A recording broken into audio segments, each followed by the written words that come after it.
जिंदगी ही बदल गई। आइए देखते हैं कि गांव के लोगों के साथ क्या हुआ था। एक दिन गांव की 3 औरतें, जिनका नाम श्यामा, रूपा और सपना होता है, आपस में बैठकर बातें कर रही होती हैं। अरे रूपा बहन, मैं तुम्हें क्या बताऊं, मेरी सास ने तो मेरा दिमाग खराब कर रखा है। अगर मेरा बस चले तो मैं उसकी जान ही ले लूं। अरे क्या हुआ श्यामा बहन, इतना गुस्से में क्यों हो? शांति मौसी ने क्या कर दिया? हाँ तुम घर में अकेली हो ना, इसीलिए इतने मजे से रहती हो। हमसे पूछो जिनकी सास है, एक तो खाती है इतना, रोटी बना बना कर मेरे तो हाथ ही थक जाते हैं, ऊपर से हर काम में कमियां निकालती हैं। सही कह रही हो श्यामा बहन, मेरी कहानी भी कुछ कुछ तुम्हारी तरह ही है। मैं तो जरा सा अपने मर्द के साथ बैठ क्या जाऊं, पता नहीं कहां से बुढ़िया को खबर मिल जाती है, वहीं आकर सर पर खड़ी हो जाती है। हाँ ये तो चिंता की बात है सपना बहन, मौसी को समझाओ, नहीं तो दादी कैसे बनेंगी। रूपा की बात सुनकर तीनों जोर जोर से हंसने लगती हैं। तभी उनकी नजर एक गोलगप्पे वाली पर पड़ती है। गोलगप्पे वाली बहुत ही सुंदर होती है, उसे देखकर तीनों से रहा नहीं जाता और वो तीनों गोलगप्पे वाली के पास चली जाती हैं। अरे तुम तो औरत होकर गोलगप्पे बेच रही हो। ये तो पहली बार देखा है। अरे तो बहन, इसमें बुराई क्या है, कोनो गलत काम थोड़ी ना कर रहे हैं, मेहनत कर रहे हैं। वैसे आप लोग खाओगे गोलगप्पे? बातें तो बहुत अच्छी बनाती हो, चलो देखते हैं गोलगप्पे कैसे हैं। उसके बाद श्यामा और सपना दोनों गोलगप्पे खाने लगती हैं और रूपा वहीं खड़ी हो जाती है। रूपा को ऐसे खड़े देख गोलगप्पे वाली बोलती है, अरे बहन, आप नहीं खा रही गोलगप्पे? क्या हुआ, कहीं आपको अपने फिगर खराब होने का डर लग रहा है क्या? अरे नहीं नहीं, ऐसी बात नहीं है, मैं बस बाहर का सामान कम खाती हूँ और कोई बात नहीं, इन दोनों को खाने दो। श्यामा और सपना गोलगप्पा खाने के बाद बोलती हैं, अरे वाह गोलगप्पे वाली, क्या गोलगप्पे हैं। मुंह से तो स्वाद ही नहीं जा रहा, मजा आ गया। ऐसे गोलगप्पे मैंने जिंदगी में कभी नहीं खाए।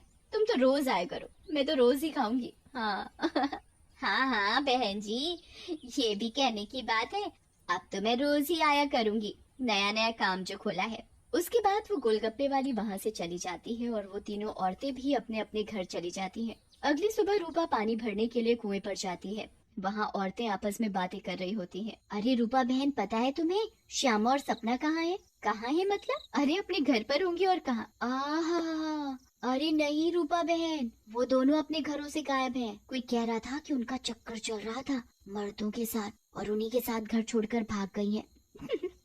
बेचारे उन दोनों के पति। रूपा को ये बात सुनकर बहुत गुस्सा आता है और वो बोलती है, तुम्हें शर्म आनी चाहिए, औरत होकर औरतों के बारे में ऐसी बातें करते हो। ऐसा कहकर रूपा वहाँ से चली जाती है। शाम को वही गोलगप्पे वाली गांव में फिर से आती है। चीनू और टीनू नाम के 2 मंचले उसे देखकर बोलते हैं,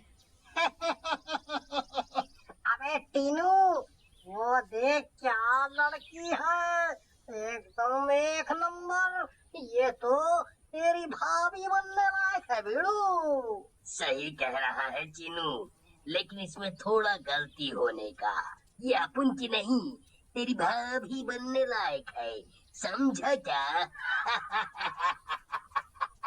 फिर वो दोनों गोलगप्पे वाली के पास जाते हैं और बोलते हैं, ए गोलगप्पे वाली, क्या गोलगप्पे खिलाएगी हम दोनों को? आप दोनों भी कैसी बातें करते हैं, ये गोलगप्पे क्या मैंने पानी भरकर होली में मारने के लिए रखे हैं? आप बहुत मजाक किया हो मेरी तरह। वैसे क्या नाम है आपका? नाम में क्या रखा है साहब, आप गोलगप्पे खाइए ना, अगली बार आऊंगी तो नाम भी पता चल जाएगा। फिर चीनू और टीनू गोलगप्पे खाने लगते हैं। वाह, क्या गोलगप्पे हैं, कितने टेस्टी लगता है तुम्हारे हाथ चूम लूं। मजा आ गया, मजा। फिर टीनू और चीनू गोलगप्पे वाली के सारे गोलगप्पे खा जाते हैं। अरे आप दोनों तो बहुत सारे गोलगप्पे खा गए, कहीं आपका पेट न खराब हो जाए। कुछ नहीं होगा हम दोनों को, हम दोनों का बॉडी एकदम स्टील के माफिक है। वैसे कल आएंगी आप यहाँ? लेकिन गोलगप्पे वाली कुछ नहीं बोलती और वहाँ से चली जाती है। रात में ज्यादा गोलगप्पे खाने की वजह से टीनू और चीनू के पेट में दर्द होता है। हाय रे, मर गया।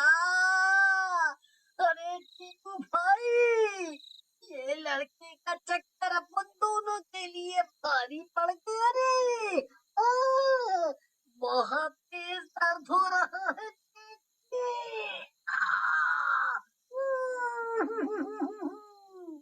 सही बोल रहा है भाई, अब उनके पेट में भी बहुत गुड़गुड़ गुड़गुड़ सा हो रहा है और टॉयलेट तो कई बार होकर आया।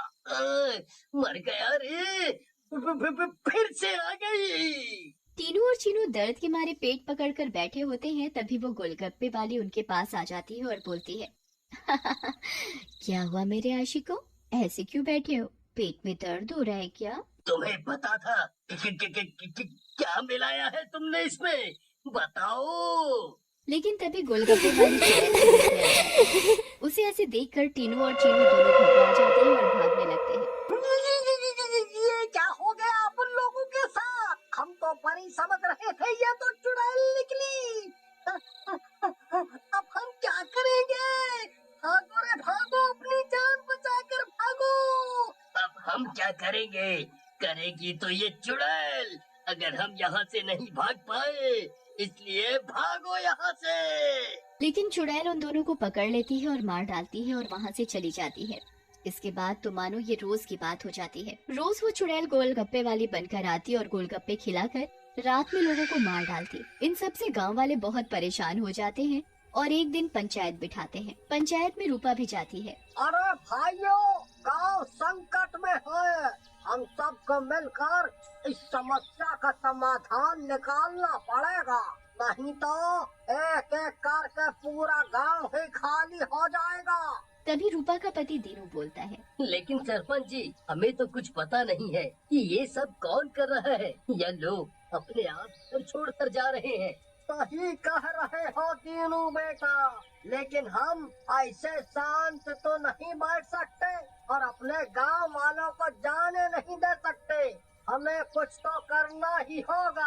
हाँ। फिर पंचायत में कोई भी फैसला न निकलने पर सभी गांव वाले अपने अपने घर चले जाते हैं। उसी दिन दोपहर में चुड़ैल फिर से गोलगप्पे वाली का भेष बदल कर गाँव में आती है। रूपा उसके पास जाती है और बोलती है, अरे गोलगप्पे वाली, जरा गोलगप्पे खिला दे, सुबह से मन खराब हो रहा है, शायद चटपटा खाने से ठीक हो जाए। लेकिन तभी उसकी नजर गोलगप्पे वाली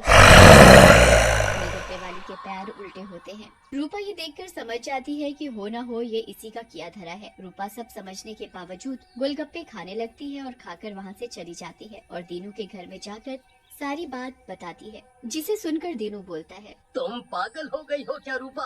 अगर उस गोलगप्पे वाली पर तुम्हें शक था तो तुमने गोलगप्पे क्यों खाए और अपनी जान जोखिम में क्यों डाली? मैंने अपनी जान जोखिम में नहीं डाली। तुमने एक बात पर ध्यान नहीं दिया, गांव में जितनी भी लाशें मिली हैं वो सिर्फ आदमियों की हैं, एक भी औरत की नहीं है। इसका मतलब ये है कि ये चुड़ैल अभी सिर्फ आदमियों को मार रही है। लेकिन रूपा, फिर भी औरतें तो गायब हो रही हैं और वो चुड़ैल निकली तो तुम उसका मुकाबला कैसे करोगी? हम औरतों में बड़ी शक्ति होती है, हम अगर अपनी पर आ जाएं तो किसी को भी अपने बस में कर लें। ये तो एक चुड़ैल है, इसे मैं देख लूंगी। तुम चिंता मत करो। फिर रूपा और दीनू अपने कमरे में सो जाते हैं, लेकिन रूपा की चिंता में दीनू को नींद नहीं आती और वो आंख बंद करके लेटा रहता है। रात में चुड़ैल उन दोनों के कमरे में आती है और रूपा को यूं आराम से सोते हुए देखकर हैरान रह जाती है। ये औरत तो वाकई बहुत निडर है, क्या मत सो रही है, लेकिन आज के बाद डरेगी। ऐसा कहकर चुड़ैल सोती हुई रूपा को और जंगल की ओर चल पड़ती है। तीनों भी चुपचाप चुड़ैल का पीछा करने लगता है। चुड़ैल एक गुफा में पहुंचने लग जाती है और गुफा को खोलती है। खुल जा सिमसिम। गुफा का दरवाजा खुल जाता है और चुड़ैल अंदर चली जाती है। दीनू भी चुपके से उनके पीछे पीछे अंदर चला जाता है। अंदर जाकर चुड़ैल रूपा को एक अंधेरे कमरे में ले जाती है और रोशनी करती है। जैसे ही वहाँ रोशनी होती है, गाँव की बाकी औरतें भी रूपा को दिखाई देती है। श्यामा और सपना भी वहाँ होती है। अरे चुड़ैल, ये सब क्या है? गाँव की औरतें, तुम ये क्या कर रही हो? लेकिन चुड़ैल कुछ नहीं बोलती। रूपा बहन, ये चुड़ैल पूर्णिमा के दिन हम सब औरतों की बलि देगी, बचा लो हमें। ये बचाएगी तुम्हें। इसकी जान तो खुद खतरे में है। तभी वहाँ दीनू आ जाता है और बोलता है, रूपा की नहीं चुड़ैल, बल्कि तू खतरे में है। दीनू सब औरतों को जलती मशाल दे देता है। चुड़ैल, तूने हमको और गांव वालों को बहुत परेशान किया है, गोलगप्पों की कसम तुझे छोड़ेंगे नहीं। ऐसा कहकर औरतें चुड़ैल के ऊपर मशाल डाल देती हैं और चुड़ैल मुझे